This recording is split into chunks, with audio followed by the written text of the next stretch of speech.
Hello friends, ഇന്ന് ഞാൻ നിങ്ങളോട് പറയാൻ ഉദ്ദേശിക്കുന്നത് ഇവിടെ ഒരുപാട് പേരിപ്പം വിവിധ തരത്തിലുള്ള ഓപ്പർച്യൂണിറ്റി ആയിട്ട് റഷ്യയിലേക്ക് വരുന്നുണ്ട്. അപ്പോൾ പലരും എന്നോട് യൂട്യൂബിൽ ചോദിച്ച ഒരു കാര്യമാണ് ഫ്രീ വിസ അല്ലെങ്കിൽ ഓപ്പൺ വിസ എന്ന് പറഞ്ഞു കഴിഞ്ഞാൽ എന്താണെന്നുള്ളത്. അപ്പോൾ ആ ഒരു കാര്യമാണ് ഞാൻ ഈ വീഡിയോയിലൂടെ നിങ്ങളോട് പറയാൻ ഉദ്ദേശിക്കുന്നത്.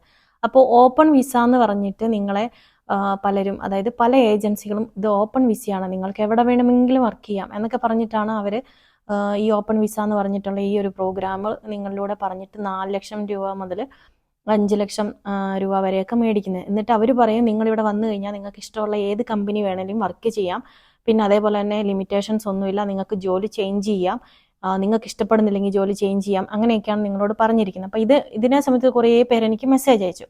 അപ്പോൾ എന്താണ് ഇങ്ങനെയുള്ള ഓപ്പൺ വിസ എന്നുള്ളത് നിങ്ങൾ മനസ്സിലാക്കിയിരിക്കും. ഓപ്പൺ വിസ എന്ന് പറഞ്ഞു കഴിഞ്ഞാൽ ഇതുപോലെ ഏതെങ്കിലും ഒരു കമ്പനിയുടെ പേരിൽ ഇവർ കോട്ടയെടുത്ത് ആ കമ്പനിയിൽ നിന്ന് വിസ എടുത്ത് എന്നിട്ട് അയച്ചു കൊടുത്ത് ആൾക്കാരുടെ കയ്യിൽ നിന്ന് എമൗണ്ട് വാങ്ങി അവരെ ഇവിടെ എത്തിക്കുക എന്നുള്ള പരിപാടി മാത്രമേ ഉള്ളൂ, ഏജൻസിയുടെ കയ്യിലുള്ളൂ. നിങ്ങളുടെ കയ്യിൽ നിന്നുള്ള ക്യാഷ് കിട്ടിക്കഴിഞ്ഞ് കഴിയുമ്പോൾ നിങ്ങളല്ലെങ്കിൽ ഇവിടെ എത്തിക്കഴിയുമ്പോൾ അവരുടെ പരിപാടി തീർന്നു.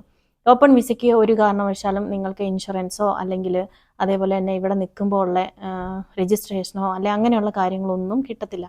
എന്നിട്ട് നിങ്ങൾ ഇങ്ങനെ കമ്പനി അല്ലാതെ ഏതെങ്കിലും ഒരു കമ്പനിയുടെ പേരിലായിരിക്കും, പക്ഷെ ആ വിസയ്ക്ക് വന്നിട്ട് ആ കമ്പനിയിലല്ല നിങ്ങൾ വർക്ക് ചെയ്യുക. അപ്പോൾ നിങ്ങൾക്ക് യാതൊരു വിധത്തിലുള്ള പ്രൊട്ടക്ഷനും ഇവിടെ ഉണ്ടാവില്ല എന്ന് മനസ്സിലാക്കി. എന്ത് റിസ്ക് ഉണ്ടെങ്കിലും അത് നിങ്ങൾ തന്നെയായിരിക്കും അതിൻ്റെ റെസ്പോൺസിബിൾ എന്ന് മനസ്സിലാക്കുക. അപ്പോൾ നിങ്ങളിവിടെ എത്തിയതിന് ശേഷം ഓപ്പൺ വിസ എന്ന് പറഞ്ഞിട്ട് നിങ്ങൾ ഒരു കമ്പനി കയറാൻ ശ്രമിക്കുകയാണെങ്കിൽ പോലും ആ സ്ഥാപനം അതിനെ അക്സെപ്റ്റ് ചെയ്യണം.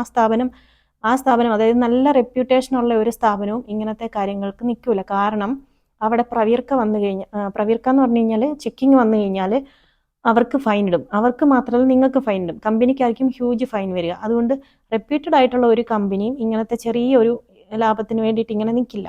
അവർക്കൊക്കെ ഓപ്പൺ ആയിട്ട് കോട്ട കാണും, അവരുടെ സ്ഥാപനത്തിൻ്റെ പേര് തന്നെയായിരിക്കും അവരാളുകളെ ഇങ്ങോട്ട് ഇൻവൈറ്റ് ചെയ്യുന്നത്. അപ്പോൾ ഓപ്പൺ വിസയിൽ വന്ന നിങ്ങൾ ഏതെങ്കിലും സ്ഥലത്ത് ജോലി ചെയ്യണമെങ്കിൽ ആ കമ്പനി നിങ്ങളെ അലൗ ചെയ്യണം. അങ്ങനെ ആകുമ്പോൾ നിങ്ങൾ അവിടെ വന്നു ജോലി ചെയ്യുന്നു എന്ന് വിചാരിക്കുക. അപ്പോൾ അങ്ങനെയുള്ള സ്ഥാപനങ്ങളിൽ എപ്പോഴെങ്കിലും റെയ്ഡ് നടക്കുകയോ അല്ലെങ്കിൽ അങ്ങനെയുള്ള സംഭവങ്ങൾ നടക്കുകയോ ചെയ്യുമ്പോൾ അവർ ജസ്റ്റ് നിങ്ങളെ ഹൈഡ് ചെയ്യുകയോ അല്ലെങ്കിൽ ഗസ്റ്റ് ആണെന്ന് പറയുകയോ ഒക്കെ ചെയ്യും. പക്ഷേ അപ്പോഴും നിങ്ങൾ ആ റിസ്കിൽ നിന്നൊരിക്കലും നിങ്ങൾ മാറുന്നില്ല. നിങ്ങൾക്ക് എന്തെങ്കിലും സംഭവിച്ചു കഴിഞ്ഞാൽ കമ്പനി, ആ ഒരു സ്ഥാപനം റെസ്പോൺസിബിൾ അല്ല, നിങ്ങളുടെ വിസ തന്ന ആൾ റെസ്പോൺസിബിൾ അല്ല. അപ്പം നിങ്ങൾക്ക് എന്ത് സംഭവിച്ചു കഴിഞ്ഞാലും അതൊക്കെ ഉള്ളത് നിങ്ങളുടെ റിസ്ക് മാത്രമായിരിക്കും. അങ്ങനെ വന്നിട്ട് വേണം ഇവിടെ ജോലി ചെയ്യാൻ. ഇപ്പോൾ ഒരു ഹോസ്പിറ്റൽ കേസ് വന്നാലും അത് നിങ്ങൾ തന്നെ ഹാൻഡിൽ ചെയ്യണം. അതുകൊണ്ടാണ് എല്ലാവരും പറയുന്നത്, ഇവിടെ ഇപ്പം ഒരുപാട് കമ്പനികൾ തന്നെ കമ്പനി ബേസിൽ തന്നെ ആൾക്കാരെ കൊണ്ടുവരുന്നുണ്ട്. അപ്പോൾ അങ്ങനെ ആകുമ്പോൾ കമ്പനികളിൽ നിന്ന് തന്നെ നിങ്ങൾ വിസ എടുത്തിട്ട് വരുവാണെങ്കിൽ നിങ്ങൾക്ക് ഇൻഷുറൻസ് കിട്ടും, അതേപോലെ തന്നെ രജിസ്ട്രേഷൻ കിട്ടും. രജിസ്ട്രേഷൻ്റെ കാര്യം ഞാൻ ഇതിനു മുമ്പ് ഒരു വീഡിയോയിൽ പറഞ്ഞിട്ടുണ്ട്. ഒരു കാരണവശാലും രജിസ്ട്രേഷൻ ഇല്ലാതെ ഈ ഒരു നാട്ടിൽ നിൽക്കാൻ പറ്റില്ല, റഷ്യയിൽ നിൽക്കാൻ പറ്റില്ല. നിങ്ങൾ എയർപോർട്ടിൻ്റെ ഉള്ളിൽ നിന്ന് ഇങ്ങോട്ട് വന്ന് എമിഗ്രേഷൻ കഴിയുന്നത് വരെ നിങ്ങളെ വിസ മാത്രമേ ചെക്ക് ചെയ്യത്തുള്ളൂ എയർപോർട്ടിലെ കാര്യങ്ങളിൽ. പക്ഷേ ഇവിടെ ഇതിൻ്റെ ഉള്ളിൽ, ഈ രാജ്യത്തിൻ്റെ ഉള്ളിൽ താമസിക്കണമെങ്കിൽ രജിസ്ട്രേഷൻ എടുക്കണം. നിങ്ങൾ എവിടെയാണോ താമസിക്കുന്നത് ആ ഒരു ഇത് വെച്ചിട്ടാണ് രജിസ്ട്രേഷൻ എടുക്കുന്നത്. ഇവിടുത്തെ ഗവൺമെൻറ്റിൻ്റെ പോർട്ടലിൽ പോയിട്ട് നിങ്ങൾ രജിസ്റ്റർ ചെയ്തിട്ടാണ് ആ രജിസ്ട്രേഷൻ നിങ്ങൾക്ക് കിട്ടുന്നത്. ഇവിടെ എത്തിക്കഴിഞ്ഞ് കഴിഞ്ഞാൽ 7 ഡേയ്സിനുള്ളിൽ നിങ്ങൾ രജിസ്ട്രേഷൻ എടുത്തിരിക്കണം. അത് വെച്ചിട്ടാണ് നിങ്ങൾ ബാങ്ക് അക്കൗണ്ട് എടുക്കേണ്ടത്. അതേപോലെ തന്നെ ഇപ്പോൾ പുതിയ നിയമം അനുസരിച്ച് സിം കാർഡ് പോലും അങ്ങനെയാണ് എടുക്കേണ്ടത്. അപ്പോൾ അത് നിങ്ങൾ സ്കിപ്പ് ചെയ്യാതെ ഈ ഓപ്പൺ വിസയൊക്കെ തരുന്നവരോട് ചോദിക്കുക, അതൊക്കെ നിങ്ങൾ എടുത്തു തരുമോ എന്ന് ചോദിക്കുക. ഈ 4 ലക്ഷവും 5 ലക്ഷവും ഒക്കെ കൊണ്ട് കൊടുക്കുമ്പോൾ നിങ്ങൾ കുറച്ചും കൂടെ കാര്യങ്ങൾ മനസ്സിലാക്കി ഇരുന്ന് കാര്യങ്ങളൊക്കെ ചോദിക്കുക. എങ്ങനെയെങ്കിലും നാട്ടിൽ നിന്ന് രക്ഷപ്പെട്ടാൽ മതി, എവിടെയെങ്കിലും പോയാൽ മതി എന്നൊക്കെ ആലോചിച്ചിട്ട്. കാരണം ഇപ്പം നാടിൻ്റെ അവസ്ഥ അങ്ങനെയാണ്, അതുകൊണ്ടാണ് എല്ലാവരും അവിടുന്ന് രക്ഷപ്പെടാനിരിക്കുന്നത്. അപ്പം അങ്ങനെ പോകുമ്പോഴും നമ്മൾ അധ്വാനിച്ചുണ്ടാക്കിയ ക്യാഷാണ് ഇങ്ങനെയൊക്കെ പോകുന്നത്. അപ്പം നിങ്ങൾ പറ്റിക്കപ്പെടാതെ ഇരിക്കാൻ വേണ്ടിയിട്ട് മാത്രമാണ് ഞാനിപ്പോൾ ഈ വീഡിയോയിലൂടെ നിങ്ങളോട് ഈ കാര്യങ്ങൾ പറഞ്ഞു തരുന്നത്. ഇനി ഓപ്പൺ വിസ എന്തായെന്ന് നിങ്ങൾക്ക് എല്ലാവർക്കും മനസ്സിലായി കാണുമെന്ന് വിചാരിക്കുന്നു. പിന്നെ ഉള്ളൊരു കാര്യം, സ്കിൽഡ് ജോബിന് റഷ്യ ഒരുപാട് വിസ ഇപ്പോൾ അലൗ ചെയ്തിട്ടുണ്ട്. അതിങ്ങനെ കൺസ്ട്രക്ഷൻ വർക്കായിട്ടും അതുപോലെ എല്ലാ സ്ഥലത്തേക്കും. ഇവിടുത്തെ ഒരുപാട് ഷോപ്പുകളുണ്ട്, ചെറിയ ചെറിയ ഷോപ്പുകൾ മുതൽ വലിയ ഷോപ്പുകൾ വരെ ഉണ്ട്. അതേപോലെ തന്നെ ഡെലിവറി സിസ്റ്റത്തിലേക്ക് ഇവർ ഇന്ത്യൻസിനെ ഇപ്പോൾ ഇൻവൈറ്റ് ചെയ്തിട്ടുണ്ട്. അപ്പോൾ അങ്ങനെയുള്ള കമ്പനികൾ നിങ്ങൾക്ക് ഇപ്പോൾ ഇവിടെ ജോലി ഓപ്പൺ ആയിട്ടുണ്ട്. അപ്പോൾ അങ്ങനെയുള്ളത് വരുമ്പോഴും നിങ്ങൾ കാര്യങ്ങൾ മനസ്സിലാക്കിയിരിക്കണം, അവരോട് കാര്യങ്ങൾ ചോദിച്ചിരിക്കണം. അതേപോലെ തന്നെ സാലറി അവർ പറഞ്ഞിരിക്കുന്ന 1 lakh എബോവ് ഒക്കെ പറഞ്ഞവരുണ്ട്. അപ്പോൾ അതൊക്കെ കിട്ടുമോ ഇല്ലയോ എന്ന്. ഇവിടുത്തെ റഷ്യയുടെ ആവറേജ് സാലറി എന്ന് പറയുന്നത് 75,000 ഒക്കെയാണ് മാക്സിമം ഉള്ളൂ. പിന്നെ അതേപോലെ തന്നെ ഇപ്പോൾ ഈ കൺസ്ട്രക്ഷൻ ഫീൽഡിൽ അർമേനിയക്കാരാണ് ഏറ്റവും കൂടുതൽ ഇവിടെ ജോലി ചെയ്യുന്നത്. അവരുടെ നാട്ടിലേക്കാണ് ഇന്ത്യയിൽ നിന്നും കേരളത്തിൽ നിന്നും അർമേനിയക്കാണ് കൂടുതൽ ആൾക്കാർ കയറി പോകുന്നത്. എന്തിനാന്ന് വെച്ച് കഴിഞ്ഞാൽ അർമേനിയൻസ് ഇവിടെ വന്നു കഴിയുമ്പോൾ അവർക്ക് കൺസ്ട്രക്ഷൻ ഫീൽഡിൽ നല്ല ഏണിങ്സ് ഉണ്ടാക്കാൻ പറ്റുന്നുണ്ട്. 2 ലക്ഷം രൂപ വരെയൊക്കെ കിട്ടുന്നുണ്ട്. പക്ഷെ നേരെ മറിച്ച് അവരുടെ രാജ്യത്ത് അത്രയും പൈസ ഇല്ലാത്തത് കൊണ്ടാണ്, അവർക്ക് അത്ര ഏണിങ്സ് ഉണ്ടാക്കാൻ പറ്റാത്തത് കൊണ്ടാണ് അവർ റഷ്യയിൽ വരുന്നത്. പക്ഷെ അവരുടെ രാജ്യത്തേക്ക് 60,000-നും 70,000-നും ഒക്കെയാണ് നമ്മുടെ നാട്ടിൽ നിന്ന് ആളുകൾ പോയിട്ട് ഇതുപോലെയുള്ള വർക്കുകൾ ചെയ്യുന്നത്, റോഡ് പണിയും അതുപോലുള്ള കാര്യങ്ങളൊക്കെ ചെയ്യുന്നത്. എന്ന് പറഞ്ഞ പോലെ തന്നെയാണ് ഇപ്പോൾ അവിടുന്ന് നമ്മൾ ഇങ്ങോട്ട് വരുന്നത്.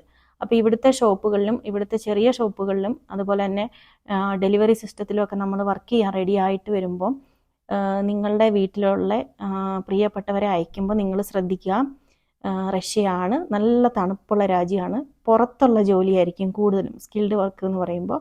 അപ്പോൾ അതിനൊക്കെ നിങ്ങൾ തയ്യാറായിട്ട് വേണം വരാൻ വേണ്ടിയിട്ട്. അപ്പോൾ അത്രയും സാലറി കിട്ടുന്നുണ്ടോ ഇല്ലയോ എന്ന് നിങ്ങൾ ഉറപ്പ് വരുത്തുക, ചോദിക്കുക. അതേപോലെ തന്നെ നിങ്ങളുടെ ഇൻഷുറൻസിൻ്റെ കാര്യങ്ങൾ, രജിസ്ട്രേഷൻ്റെ കാര്യങ്ങൾ, ഇതെല്ലാം നിങ്ങൾ കമ്പനിയായിട്ട് ഡിസ്കസ് ചെയ്യുക. അതിനുശേഷം വളരെ സേഫായിട്ട് വരിക. എന്നിട്ട് അതേപോലെ തന്നെ ഇപ്പോൾ ഈ അടുത്തിടയ്ക്കുണ്ടായ ഒരു ഇൻസിഡൻറ്റ് എന്താണെന്ന് വെച്ച് കഴിഞ്ഞാൽ, കുറേ പേരെ കൺസ്ട്രക്ഷൻ ഫീൽഡിലേക്ക് കൊണ്ടുവന്നു. പക്ഷേ അവർക്ക് മതിയായ രീതിയിലുള്ള അക്കോമഡേഷനോ അല്ലെങ്കിൽ വൃത്തി ഉള്ള എന്തുവാ പ്രാഥമിക കാര്യങ്ങൾ ചെയ്യാനായിട്ടുള്ള ഒരു സിറ്റുവേഷനോ ഒന്നും ഒരുക്കി കൊടുക്കാതെ അവരെല്ലാവരും നോർത്ത് ഇന്ത്യൻസ് ആയിരുന്നു. അപ്പോൾ അവരെല്ലാവരും തിരിച്ചു പോകുന്ന ഒരു അനുഭവം ഉണ്ടായി. അപ്പോൾ അതൊക്കെ നിങ്ങൾ ശ്രദ്ധിക്കുക. അങ്ങനത്തെ കാര്യങ്ങളൊക്കെ ആയിരിക്കും ചിലപ്പോൾ നിങ്ങളുടെ വർക്കിംഗ് കണ്ടീഷൻ അല്ലെങ്കിൽ നിങ്ങളുടെ അക്കോമഡേഷൻ തന്നിരിക്കുന്നത് ഇതുപോലത്തെ ടെൻറ്റ് ഹൗസിലൊക്കെ ആയിരിക്കും. അങ്ങനെ ആകുമ്പം എക്സ്ട്രീംലി ഒരു ബാഡ് സിറ്റുവേഷനാണ് അത്. അപ്പോൾ അതുകൊണ്ട് ലേബർ നിയമങ്ങളൊക്കെ എത്രത്തോളം നല്ലതാണെന്ന് എനിക്കറിയില്ല. അതൊക്കെ നിങ്ങൾ അവരോട് തന്നെ ചോദിച്ചിട്ട്, അങ്ങനെയുള്ള സ്കിൽഡ് ജോബുകൾക്ക് വരുമ്പോഴത്തേനും നിങ്ങളതൊക്കെ അവരോട് ചോദിക്കുക. അതേപോലെ തന്നെ നിങ്ങളുടെ പ്രിയപ്പെട്ടവർ ആരൊക്കെയാണോ ഇങ്ങോട്ട് വരുന്നത്, ബ്രദേഴ്സ് ആവാം, ഹസ്ബൻഡ്സ് ആവാം, അച്ഛന്മാരാവാം, അപ്പോൾ അവരുടെയൊക്കെ സുഖവിവരങ്ങൾ നാട്ടിലിരിക്കുന്ന സ്ത്രീകളായിട്ടുള്ള അമ്മമാരെങ്കിൽ അമ്മമാർ, ഭാര്യയെങ്കിൽ ഭാര്യ, അവർ എല്ലാ ദിവസവും വിളിച്ചിട്ട് ചോദിക്കുക. ഇത്രയും തണുപ്പിനകത്ത് ഇത്രയും കഷ്ടപ്പാടുള്ള ജോലി അവർ ചെയ്യുമ്പം അങ്ങനെയുള്ളപ്പോൾ നിങ്ങളുടെ ഒരു റെസ്പോൺസിബിലിറ്റിയാണ് അവരെ പറ്റി കാര്യങ്ങൾ അന്വേഷിക്കുക എന്നുള്ളത്. ഡെയിലി അവർ കഴിച്ചോ ഉറങ്ങിയോ എങ്ങനെയുണ്ട് എന്നൊക്കെ ചോദിക്കുക എന്നുള്ളത്. നമ്മൾ ഇന്ത്യൻസൊക്കെ ഇവിടെ വന്നു കഴിയുമ്പം ഒരുപാട് പേർക്ക് എപ്പോഴും ഇവിടുത്തെ ക്ലൈമറ്റ് കൊണ്ടുണ്ടാകുന്ന പ്രശ്നങ്ങളൊക്കെ ഉണ്ടാവാറുണ്ട്. അപ്പോൾ നിങ്ങൾ വീട്ടിൽ ഇരിക്കുന്നവർ അവരിവിടെ ഒരുപാട് ബാഡ് സിറ്റുവേഷനിലൊക്കെ ആയിരിക്കും കിടന്നുറങ്ങുക. അവരുടെ ഫ്രീഡംസ് ഒക്കെ അവർ കളഞ്ഞിട്ടായിരിക്കും ഇവിടെ നിൽക്കുന്നുണ്ടാവുക. ഒരു റൂമിൽ 5, 6, ചിലർ 10, 16 പേരൊക്കെ താമസിക്കുന്ന റൂമുകളുണ്ട്. അപ്പോൾ നല്ലൊരു വീട്ടിൽ ഒറ്റയ്ക്കൊരു റൂമിൽ കിടന്നുറങ്ങുന്നവർക്ക്, അത്രയും ഫ്രീഡം ഉള്ള ഒരാൾക്ക് ഇങ്ങനെയൊക്കെ വന്നിട്ട് ജീവിക്കുന്ന ഒരവസ്ഥ മനസ്സിലാകത്തില്ല. അപ്പോൾ അതുകൊണ്ട് നിങ്ങൾ വീട്ടിൽ ഇരിക്കുന്ന എല്ലാവരും ഡെയിലി നിങ്ങളുടെ പ്രിയപ്പെട്ടവരുടെ വിശേഷങ്ങൾ ചോദിക്കുക. അറ്റ്ലീസ്റ്റ് ഇപ്പം നമുക്ക് ഫ്രീ ആയിട്ട് എല്ലാ കാര്യങ്ങളും ചെയ്യാൻ ഉള്ള ഓപ്ഷൻസ് ഉണ്ട്, വാട്സപ്പും അതേപോലെയുള്ള എല്ലാ സൗകര്യങ്ങളും ഉണ്ട്. അപ്പോൾ ഒരു വോയിസ് എങ്കിലും ഇട്ടിട്ട് നിങ്ങൾ കാര്യങ്ങൾ അന്വേഷിക്കുക. അല്ലാതെ ഒരിക്കലും നിങ്ങൾ അവരെ പണിയെടുത്ത് പൈസ വാങ്ങിക്കാൻ വേണ്ടിയിട്ട് മാത്രമായിട്ട് നാട്ടിൽ ഇരിക്കരുത്. അപ്പോൾ അങ്ങനെയുള്ള കാര്യങ്ങളൊക്കെ ഞാൻ ജസ്റ്റ് ഒന്ന് പറഞ്ഞു എന്നുള്ളതേ ഉള്ളൂ. അപ്പോൾ എല്ലാവർക്കും നല്ലൊരു ദിവസം ആശംസിക്കുന്നു.